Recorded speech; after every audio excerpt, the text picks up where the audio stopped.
Hey guys, welcome to the Asian Hustle Network podcast. My name is Brian.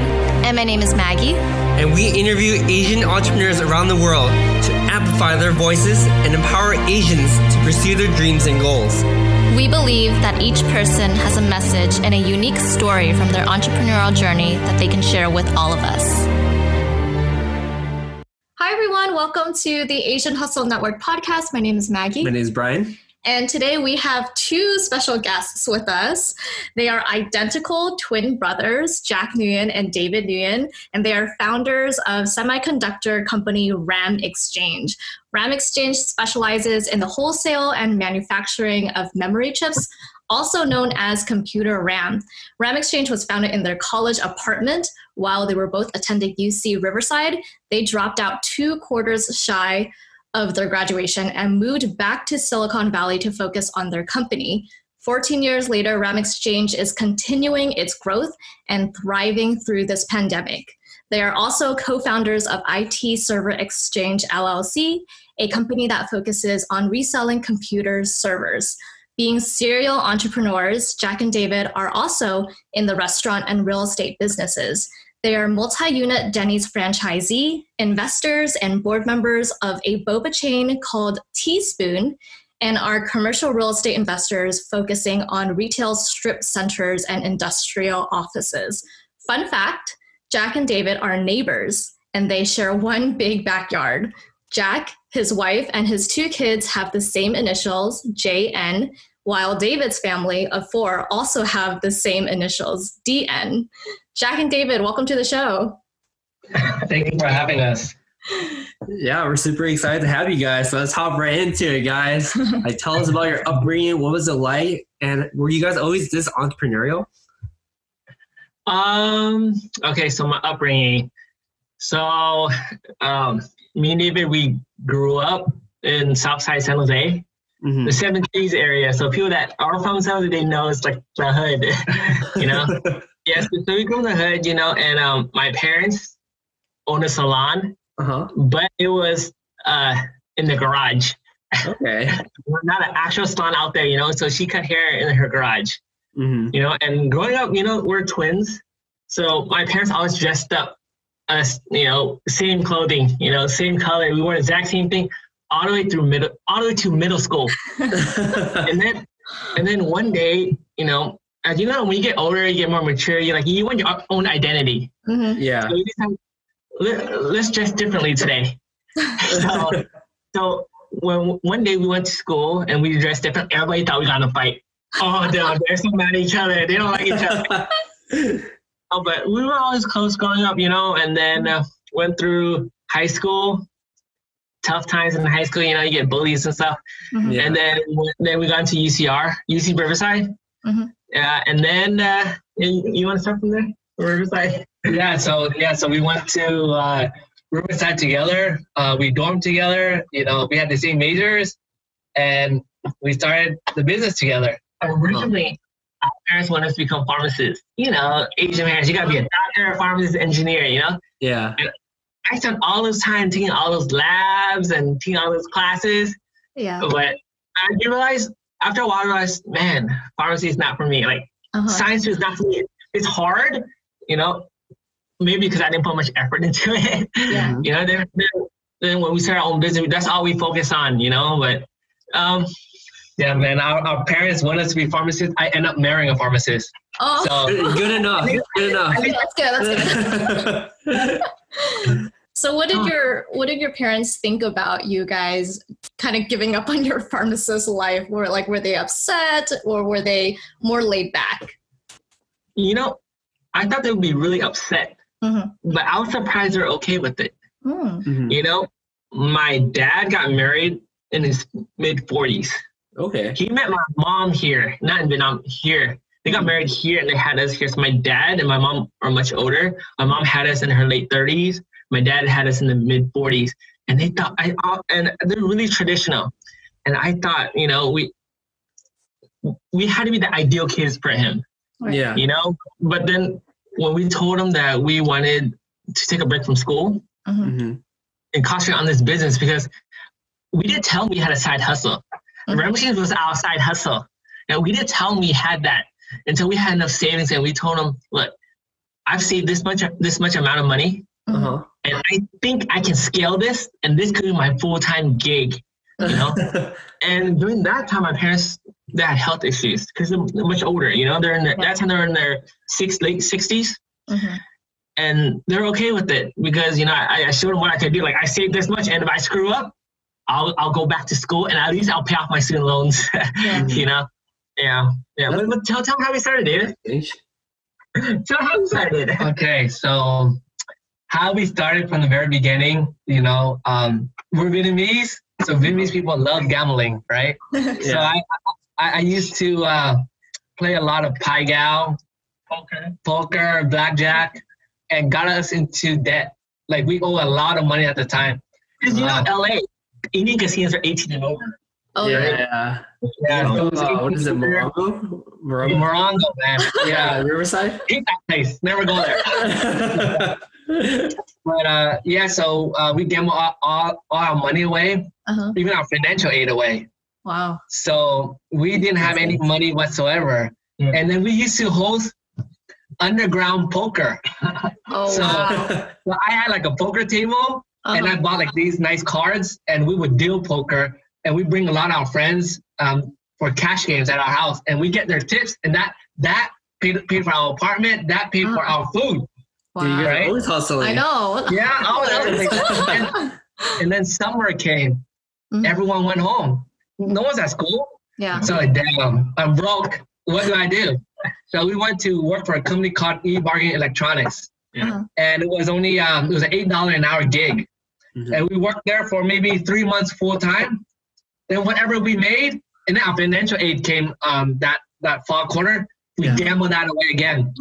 And that was, this time was online. It was online gambling. They banned it now. It was on like pokerroom.com or something. Yeah. So we lost everything again. And we're like, what the hell am I gonna do? I worked and got nothing to show for it.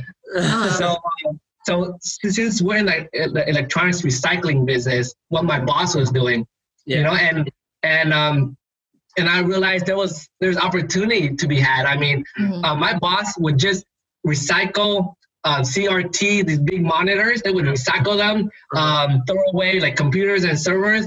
And for us, we met some guy. His name was what's his name was Sid, and he came from India, and we had dinner with him one day, and he kind of told us what he did. You know, like he buys and sells electronics.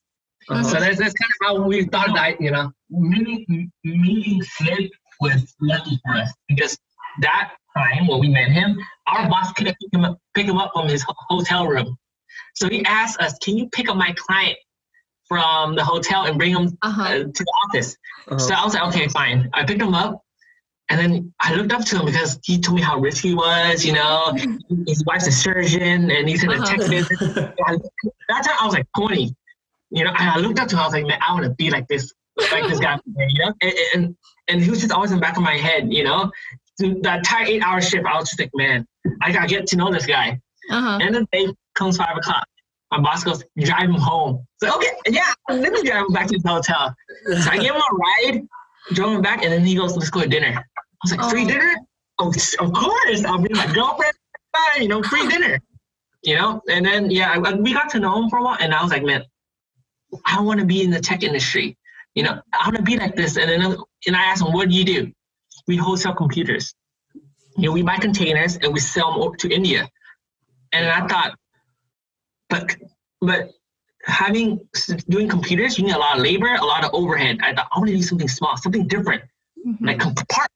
How about computer parts? Not computer itself, but computer parts. The components. And then I looked, okay, what's inside a computer? You have the processor, you got the hard drive, you got the memory, you know, you got the motherboard, but what can you scale? And I thought, okay, there's usually one hard drive, one CPU, one motherboard. No, but there's 4 memory sticks. I was like, okay, you can sell more memory than you can sell, you know, the other components. I like the basic math. It makes more sense. Yeah, so I found a memory stick at work, and I started looking on eBay. How much does this sell for one stick? I thought, okay, one stick goes for $20. But I see a lot of 100 selling for $8. I should buy a lot of 100 and sell one by one. And we started off buying and selling eBay. That's how we started. And we're like, yeah, and it was a hobby, you know, and we were doing that. Making like $2,000 a month in college. That's pretty big money. That's really good. Yeah, in college. Every night, you know, go shoot pool and just hang out, you know? Yeah. And that's what we did for the first, year? First year, yeah. And then, go ahead. And the rest is history. Yeah. And we're like, okay, I can focus this 12, 16 hours a day. Yeah. You know? And we thought, okay, we started making good money. Then we dropped out, moved back home. But we didn't want to open the office right away. So at that time, I told my parents, okay, shut your salon. Stop that. Let me take over your salon, and that'll be my warehouse. Yeah, so we worked from our garage for another 2 years until we felt comfortable opening an office and manufacturing and hiring employees and stuff. Yeah, so we were fortunate to be able to retire my parents, right? At being 23 years old and your parents not working, I mean, they're older too, so we're blessed to able to help them. But so we closed our shop. We bought racks, we put everywhere, and then we stopped working from our garage for until 2009, and that's when we first opened our office. Wow, that's amazing. Wow, were your parents like worried at all? Because I'm sure your mom put so much blood, sweat, and tears into the hair salon, right? And were they worried at all? Like, oh, can we actually survive from this random exchange company? That time, I was giving my mom money every month. So she did okay. My dad, he was very supportive. He saw how hard we worked, and we didn't work 8 hours a day. We're working like literally like 18 to 20 hours a day. I literally didn't sleep. I would work till 2. Yeah. David would wake up, and then David would wake up at like 5. You know, and my dad would sit there with us a lot of times, and while we're working like packing or like sorting and stuff or like testing, he would just sit there and just hang out with us and just socialize with us. He's proud. For hours. Wow. But my parents were really supportive at the time. So I mean, that's awesome to hear. I mean, the fact that you guys started small and you guys built out a proven system to essentially grow it to the way it is today, that's amazing. You know, a lot of people are starting out too, because maybe we're in a different generation now where entrepreneurship is a lot more sexy now, where it's like, oh, I can get really wealthy in a short amount of time. But you've shown that it does take a lot of time to grow your company from the ground up. It does take years and years of sacrifice and sweat to make it happen. So hats off to you guys. That's amazing. And a lot of people need to listen to that too, because they think that I quit my job today, 3 months later, I can make $1 million. It's like, okay, like how's that going to work? Yeah. A lot of people think it's like overnight success. Yeah. But you guys put in a lot of work, 18 to 20 hours. People don't see that side of hard work. So props to you guys. Hats off to you guys. Even right now, I still work a lot. Yeah. I sleep every night around 1 a.m. David sleeps a little earlier because, we talk to customers overseas, in Asia, Europe, Australia. So I sleep late at 1, usually 1. He sleeps earlier, and then he wakes up at like 5 or 6. I'll wake up earlier. So we kind of schedule our shift like that. Yeah. So we still work a lot, because we do a lot of the sales. But what I can tell you is being an entrepreneur, it's not just hard work, working 20 hours, a day. It's hard work meeting the right people at the right time. It's also timing and meeting the right people. Those two are very, very important. I can't tell you, I can't tell you that everybody's gonna be successful if they just work hard, but luck has to do with a big part of it. I agree. Yeah, we talk about that all the time, like me and Brian. Like some people think that it's all hard work, right? But if you're doing all hard work, like 20 hours a day, but you're not to work smart. Yeah, you're not actually like producing results, then what's the point of the hard work, right? But then like luck also comes into play, like timing, meeting the right people, outreach, like actually going out there and introducing yourself to people who matter, who will be like part of your success is so important. And like, that's a prime example, you meeting Sid, that's like one example of like perfect timing, you taking advantage of that opportunity. You knew that there was a golden opportunity for you there. Yeah. And then through my 14 years in Ramsey, I met a lot of good people and a lot of mentors, when I'm learning the business, because we didn't work for anyone as far as selling RAM. I'm not an engineer, I'm not I didn't know much, you know, but you meet the right people and the supportive people and you look up to them. Yeah. And that helps a lot if you have mentors. Yeah, absolutely. Yeah. Kind of curious too, like what was the scaling process like from a garage to a company and hiring your first employee? Yeah, and especially at that age too. You guys were young. Yeah, like what was it like? What was the HR process like? Did you guys raise any money, or you guys went like, okay, we need a lawyer, we need to establish our C corp, and this is what we're gonna do next? We actually started our business with only $5,000. We did not actually raise any money because we didn't need to. When we worked out at home, we were able to save enough money where we can run the business comfortably without getting additional money from anywhere else. Yeah. But so opening our office, it was not a scary thing for us because we already had money to kind of back it up. But it took a long time. It did take way. Yeah. So we kind of started in 2006. We did for a couple of years until probably toward the end of 2009 is when we kind of opened up.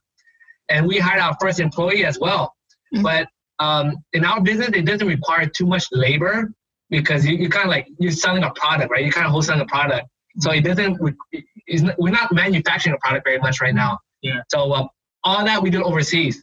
Overseas labor is much cheaper than here. If I were to do it here, I'll never make money. Yeah. So our manufacturing is contract overseas.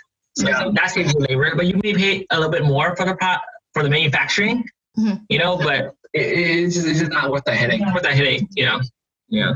So we were very comfortable opening an office here, and we just grew from there. I mean, you need to have an office if you want to show face to some of like your customers. If they know you work from home, then they're kind of reluctant to buy from you. But if you show them like an office and you have employees, this way you can bring more business. And our business exploded after we opened the office, not before. So we didn't like go really fast. We did it slowly over 14 years. You know? Yeah. So took a different approach. So like we didn't have any investors. We didn't have anything. It was just, we started 5,000, you know, rotating that, opening. I remember I applied for my first credit card, business card, I got denied. I didn't have any credit history, nothing, you know, and I had opened a small account, like 2,000, 3,000 credit card limit. I kept increasing it. Increasing, and it was so hard starting off. You know, at that time, how are you gonna find investors? I was 20, I didn't know anything. Yeah, so I just opened a whole bunch of credit cards and just we were really tight for a while when we first started. So only money we use are pretty much credit card. And then that's about it. But at the time when you're small, you don't need that much money for business. But when you get bigger, that's when you need a lot. But all those years of savings, you know, then you're able to use that money. Yeah, reinvest back to the business using your profits. That's amazing. I mean, technically, you guys own 100% your company, and that's extremely valuable, you know?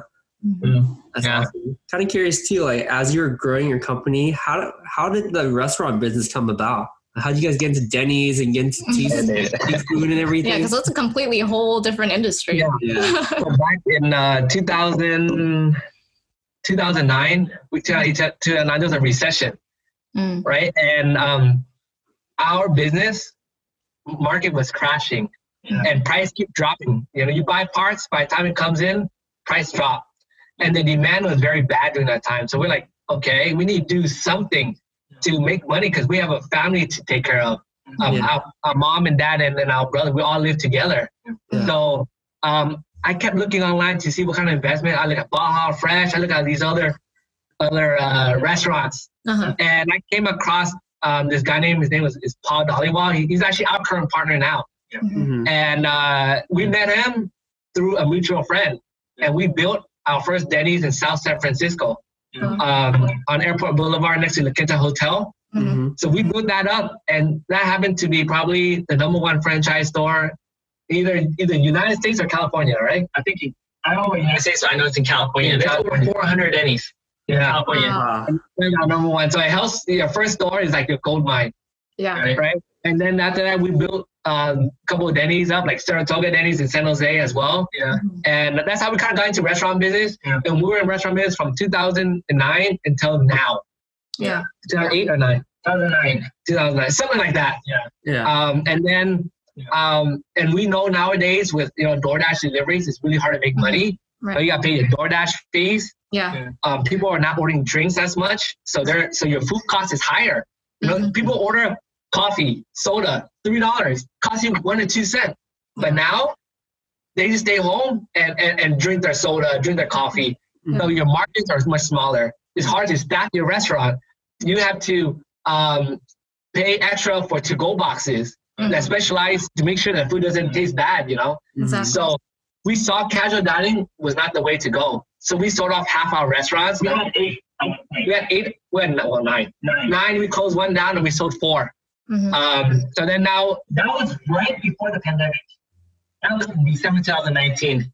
So we're very fortunate, very fortunate. But we always need, being in the restaurant business, we want to find something else, you know? And I came across Teaspoon. I actually reached out to Teaspoon to open in our plaza. And then when I reached out to them, I met with them. And then I guess we kind of clicked because we understand the restaurant business, how to be at least a franchisee. And they needed us, so you know we decided to join forces. And as we saw, you know, third-party delivery, DoorDash, Uber Eats, Grubhub, they were getting more popular, right? Okay, so we thought, okay, it's not good for casual dining. Big footprint with all these fees, has to be a small footprint. And I thought, beverage, drinks, you know, and it's already to go because your drinks when you get it's already to go. There's no special packaging, right? So, and you don't need to upsell anything and easy control labor because you know, so we thought, you know what, with DoorDash, it has to be some kind of fast casual model. And with drinks, it's less health inspection, you know, easier to control your food costs and as much. And we thought, you know what, we need to get into boba or coffee or something, you know, that would, I see the trend with third-party delivery, you know, I see beverage business doing really well.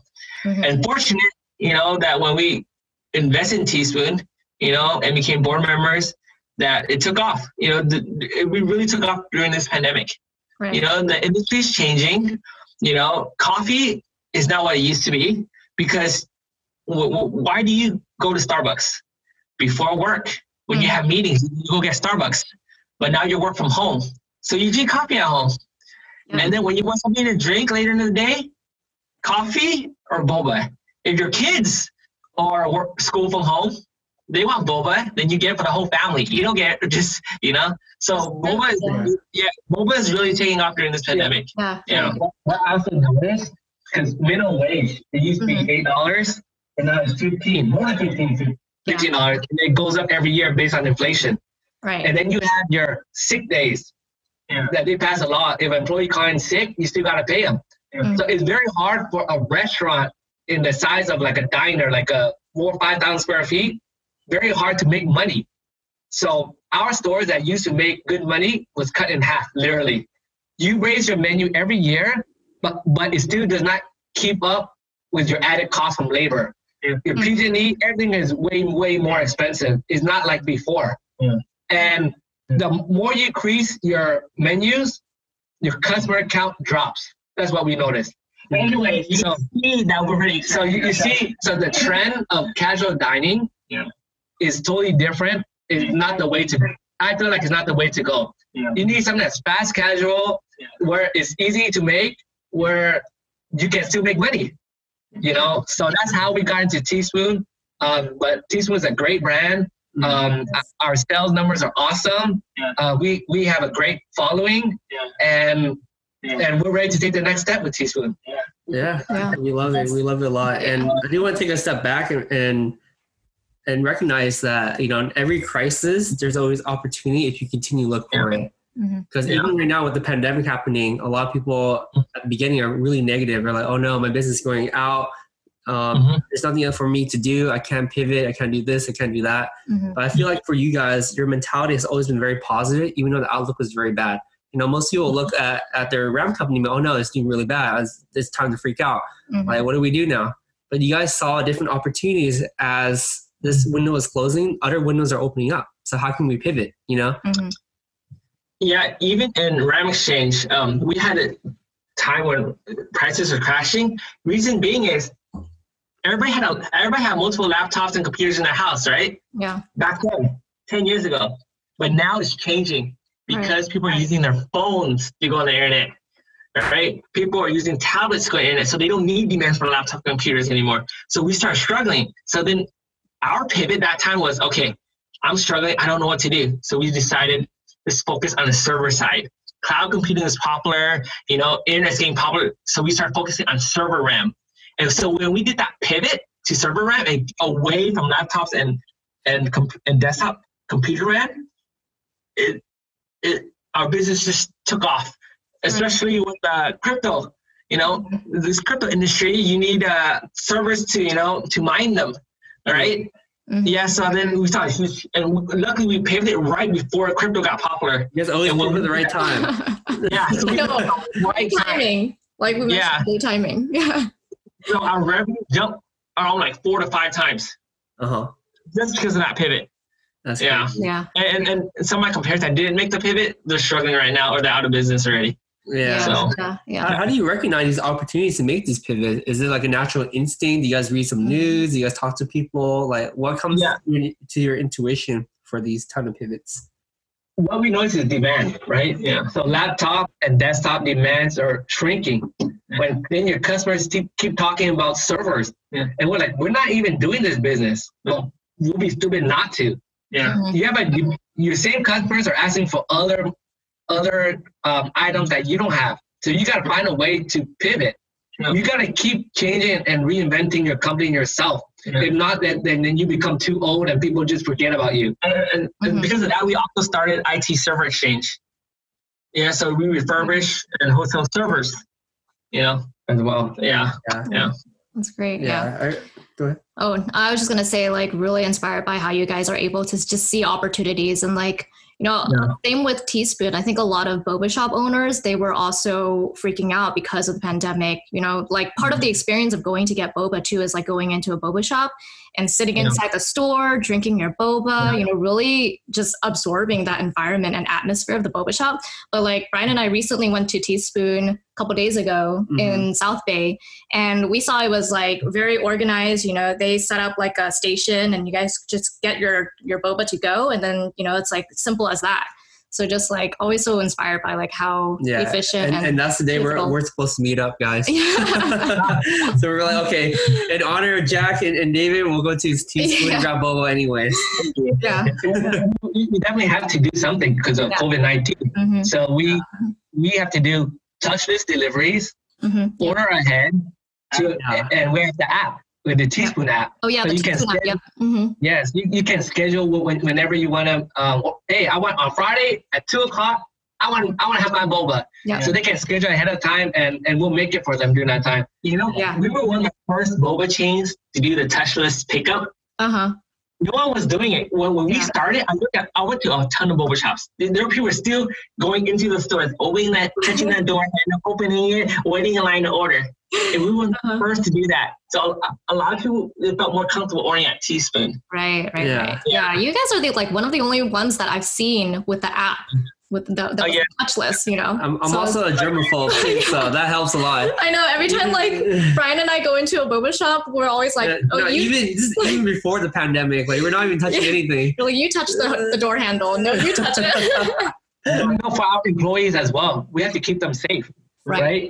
In the very beginning, we have trouble keeping people working for us is because they're afraid of COVID, and I don't blame them. I would be scared too. My parents would tell them not to work, but what we did, it made everyone feel comfortable. And when they're comfortable, then we know business is going to work out. So that's what we did, and we've been doing it even though the county and the state, they allow like dine in, where you can really go in. We still don't do that because people are still scared.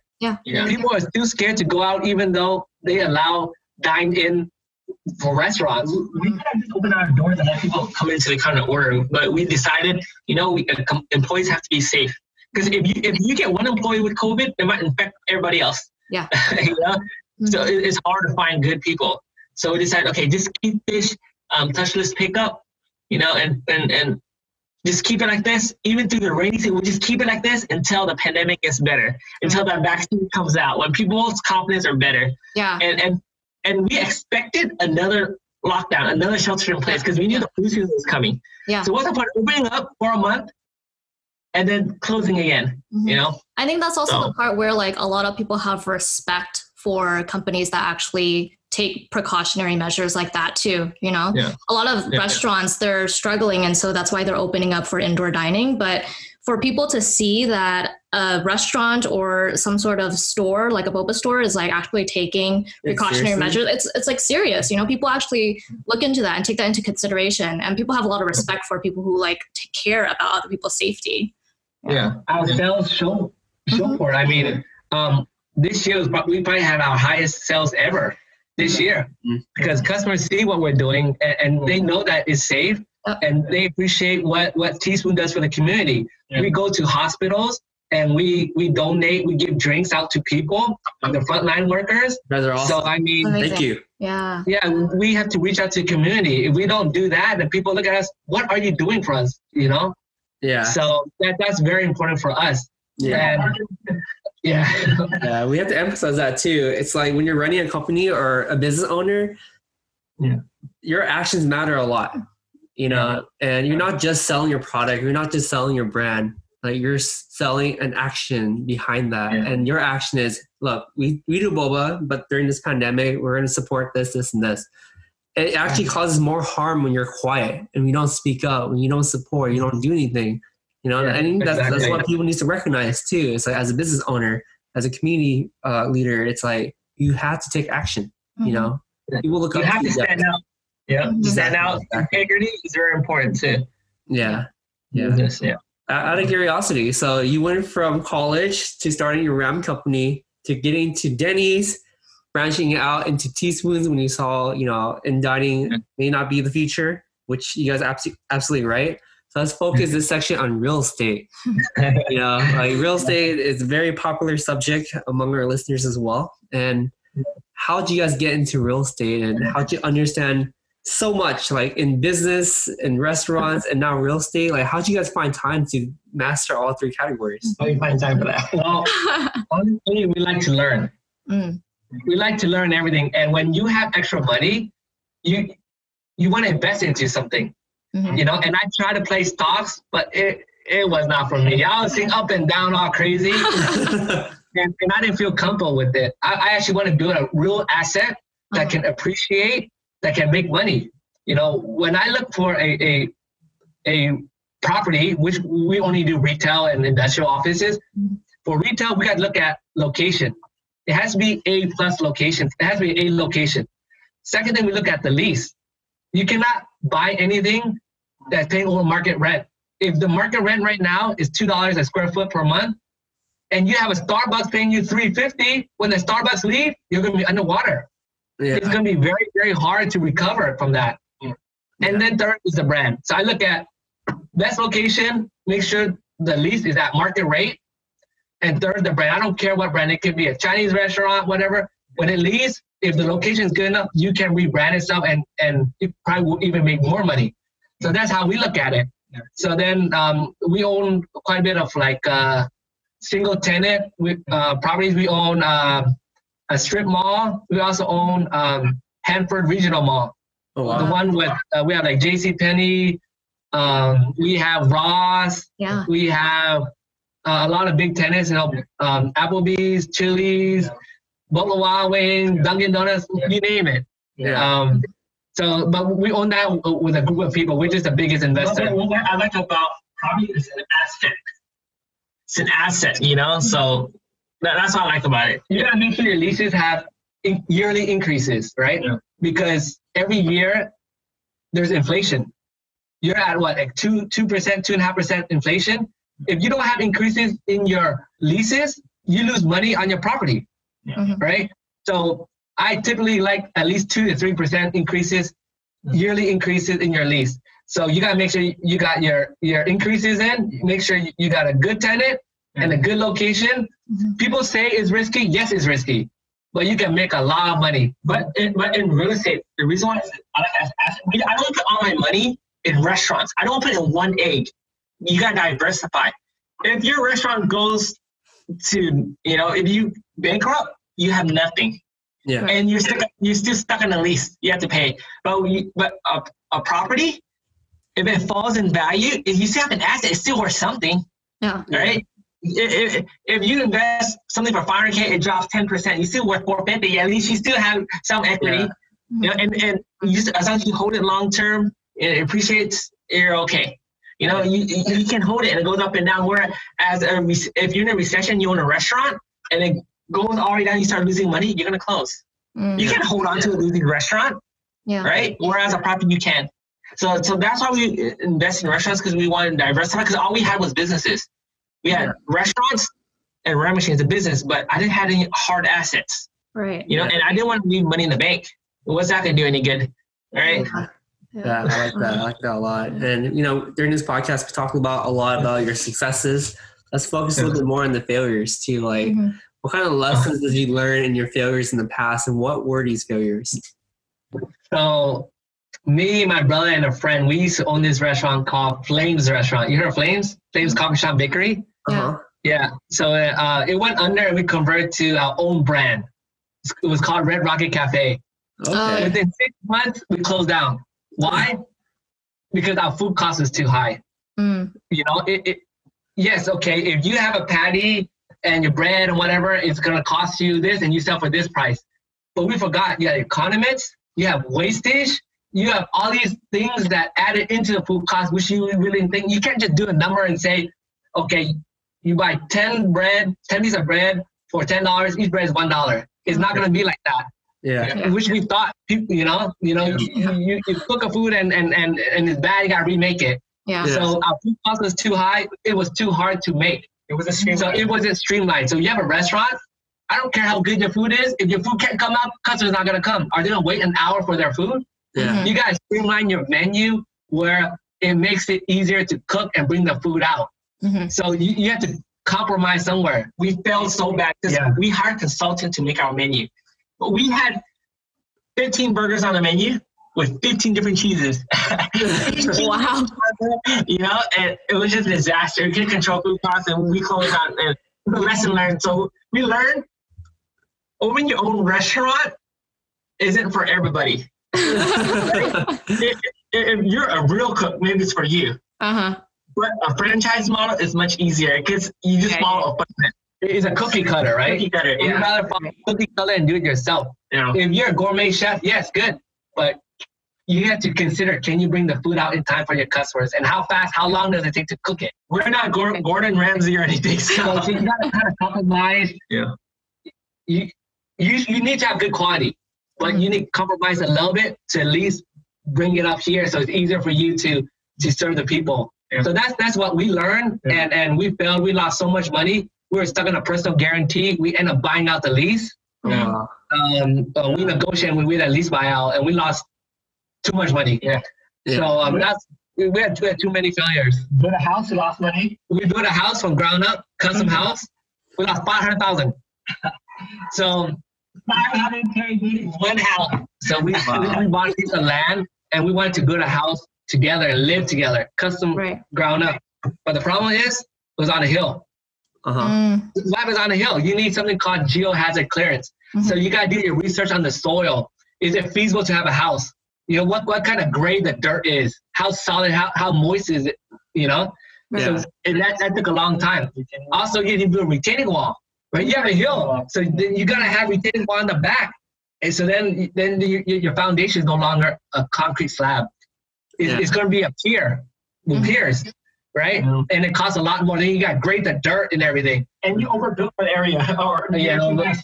So we made the house too nice. And too nice for the neighborhood.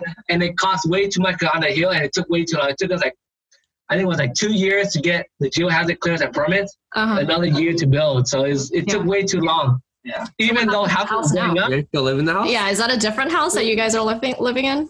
No, we sold that house. Yeah, we sold that house. We lived there only for a year and a half, but forget about it. Oh, I see. We sold the house and we bought a house.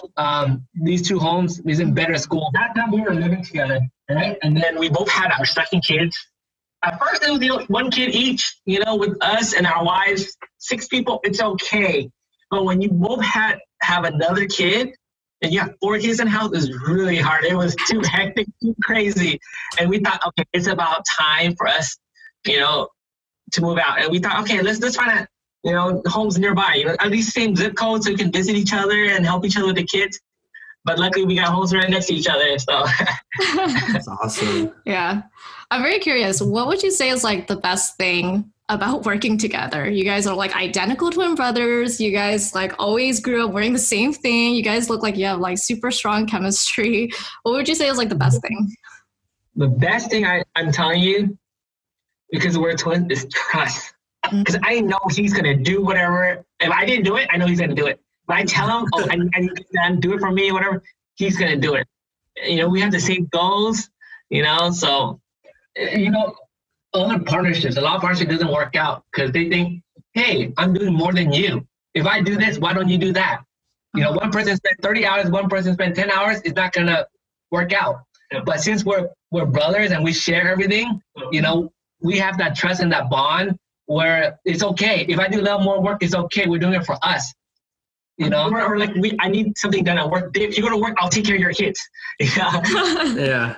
Right. So we it's a team. It's not just work, but outside work, we're still a team. Yeah. You guys undersimplify partnerships a lot. Partnerships are extremely hard. They are. Yeah. Even as a couple for right now with me and Maggie too, it's like it is really hard. But the thing is, when you're talking about we do it for us, it matters a lot. Because sometimes I'll take like 60 hours a week, Maggie takes 10, or if she takes 50, I take 40, Yeah. You have to think about the big vision, big goal. And you can't think about, I'm doing more work than you, you're doing less work than me. It doesn't work out. The end goal is like, are we getting the result that we want to get? That's the end goal. I agree. Yeah, I think if you start counting the hours you work and your partner work, it's not going to work out. Yeah. I think the reason why a lot of partnerships don't work is because they keep thinking about how it'll benefit them, right? Like thinking about what it will do for them. But if you think about big picture, like Brian said and you guys said, what will it do for us, right? Like how can it benefit us as a team? And will it help us get to our end goal together? That changes everything. Yeah. It benefits our families, and we share the same family. It benefits our parents. We share the same parents. Yeah. So that's how we look at it. Sad to say, a lot of people, they always think about me. How does it benefit me? But then you should think, well, how should it benefit the company? Right. How should it benefit us? Yeah. But when it becomes me, it's not going to work out. Right. And I see so many partnerships fail because of that. Yeah. We had partnerships where it didn't work out, but you know what? We're still friends. We still call each other every day. We still laugh. We know it didn't work out, but we never had a partnership where it went sour.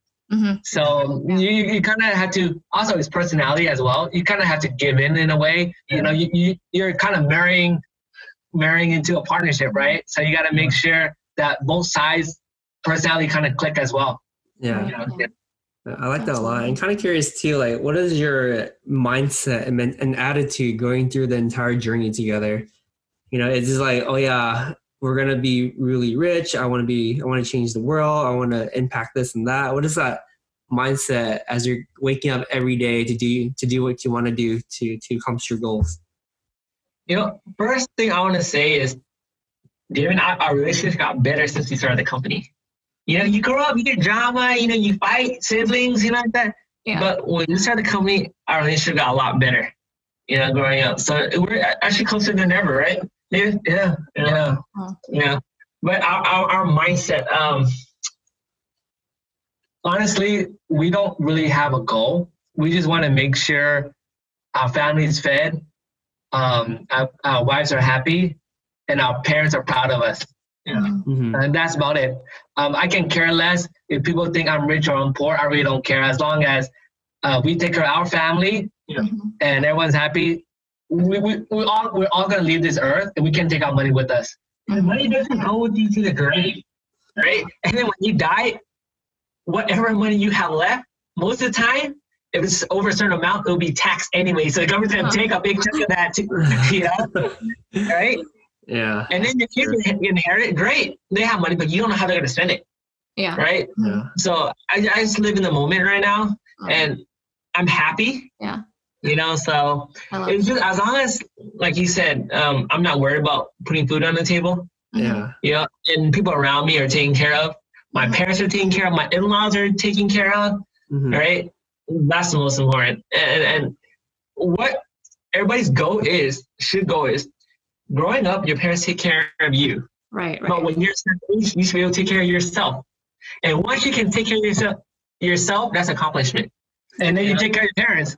Yeah. I love it. Parents is a very important thing. But not only my parents, also my in-laws, right? Yeah. Because you got to treat your in-laws the same as your parents. If not, your wife's going to be pissed off. So, gotta keep the wife happy. Yeah, I absolutely agree. I like that too. I'm very family oriented as well. Everything I do, I think about my parents, how I could take care of them. And that's my biggest why too. Like from the time I wake up, it's like, am I doing stuff that they're proud of me? You know, it matters a lot. Because the last thing I want is when I'm 40, 50 and my parents are much older and I'm struggling financially. And when you struggle financially and you have that burden to take care of your parents, that's a lot of stress on you. Yeah. So yes, money does come with stress, but also at the same time, it's a stress reliever for the people around you. It is, yeah. Right? Yeah. No, like I love how like you guys do it for the things that actually matter, right? Like some people just chase after their goals just so that they can get rich. But if it's that case, they're never going to be happy because they're always going to want a bigger amount, more money. But you guys actually do it for like the people that matter and the things that matter, which are, the family members that are around you, your peers that you love. And, like you do it for them, that's your why. And for me, like personally, like, I'm also very family oriented, but then I want to, God forbid, like, we're all going to die someday, but for my parents, like if it's their last day, I want them to be proud of me too. I don't want them to leave this earth without them feeling worried or scared about like what's going to happen to me. Right. And you guys are, prime example, you guys are like setting the foundation for your parents to be happy and, be proud of what you guys are doing. Yeah, but we also got to be fortunate that we live in America. All right? Yeah. If you live in other countries, they're stressed out until the day they die. Opportunities. I mean, here, as long as you know what you're doing and you work hard and get lucky, good things will happen. All the resources are there for you, right? Yep, exactly. Right? So, I like that a lot. Yeah. So what would you say is like your one advice to aspiring entrepreneurs, since our group in Asian Hustle Network is full of aspiring entrepreneurs and you guys, you started your business at such a young age. I'm very curious to see like what your advice would be, and one from each of you guys. Advice. Okay. What my advice is, don't chase the money. Work hard, build a good foundation, do the right things, and good things will happen. I see so many examples of people just wants to get rich quick. No one can get rich quick unless you hit the lottery. Yeah. It takes time. It takes effort. It takes energy. So work hard. Be smart of how you spend your money. And also, when the opportunity comes, take it. When you're young, you need to take the opportunity. When you're early 20s, even early 30s, if someone comes up to you and present an opportunity and you think it's good, go for it. But when you're 40s and 50s, when you have a family, you need to slow down. You cannot take risks when you're older. Well, technically you can, but it's just, you can recover a lot quicker when you're younger. Yes. Yeah. Take the risk when you're young. Yeah. You have nothing to lose. Worst thing you do is go home and live with your parents. So that's my advice. Right now. That's not bad thing. Work hard, build a good foundation for your company. Be smart, and hopefully you get lucky. Take the risk when it's necessary. I like that a lot. For me, grabbing the opportunity, learning, because in business you have to learn. You have to learn every day. Because if you're not learning every day, what's the point of living? If you do the same thing for work every day, it's not going to work. You have to keep your ears open, your eyes open. When you have opportunities, mentorships, you learn. And the more knowledgeable you are, the better, the more likely your company will succeed. And also getting lucky. All right. Yeah, I can tell you, entrepreneurship is really hard. Working on your own is very hard because because if you work for someone, you get that paycheck every month, right? But working yourself, that's not guaranteed. right? It's not guaranteed. So being a hustler is really hard, but at the same time, you have to keep learning. Keep learning and grab those opportunities while you can. Right. You know, if you have an opportunity to go networking, go these networking events that you guys used to have. You know, you go there, you meet good people. You know, who knows? You can bring them to your company and they'll help grow your company, or you can do collabs with them, or you know, you think business ideas. Right. So networking is really important, and don't be afraid to network. Yeah. You know, yeah. So you have to be out there. You know. Yeah. My favorite philosophy in life is if you don't ask, you don't get. You know. Yeah. So keep on networking, keep on asking, and keep on learning. Yeah. Yeah, because you meet this guy, then maybe like 3 years later, you know, something came in. I'm like, oh, I met this guy somewhere. Oh, yeah. Let me find his number, you know. And then you call him, and then you know, you work with them, and you know, and things take off from there. Right. You know, I've met a lot of people through Asian Hustle Network, like really solid people. It's people I'm still working with right now. You know, and you know, real estate brokers, you know, marketing people, awesome people. Yeah, and and people with these kind of mindset, you can't find everywhere. Well, I'm going to go on Yelp and look up marketing or look real estate agent. Yeah. No, you know, and people that I like people that like to hustle, right? So yeah. Well, we're really glad to hear that. You know, I love how you guys trust Asian Hustle Network, and we trust you guys too. Yeah. Just, you know, we make sure that it's a safe space. You know, everyone in there is like-minded, and just really glad to hear that you guys were able to find so many connections inside the network. Yeah. Excellent people I met on Asian Hustle Network. So I'm in a lot of groups on Facebook. You know, let's say groups are like, you know, like 10 different groups. I have not had a group where people are as active as they are in Asian Hustle Network. Other group, one post every 2-3 days, you know, you get like 3-4 comments, but there's like 10,000 followers. Where you guys have 50, you make a post, you get 100, 200 comments. You know, because everything we do for Asian Hustle Network is made out of love and dedication and tears and a lot of DMs. A lot of tender love and care. Yeah, you want to look for mentors? Quality. Asian Hustle Network. You know, how you gonna find a mentor out there? Yeah. Awesome. Yeah.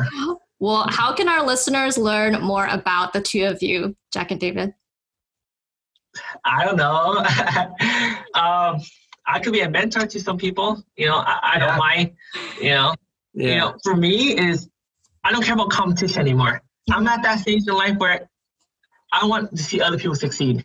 Yeah. You know, there's no point of competing anymore for me. You know, I have kids. I'm happy.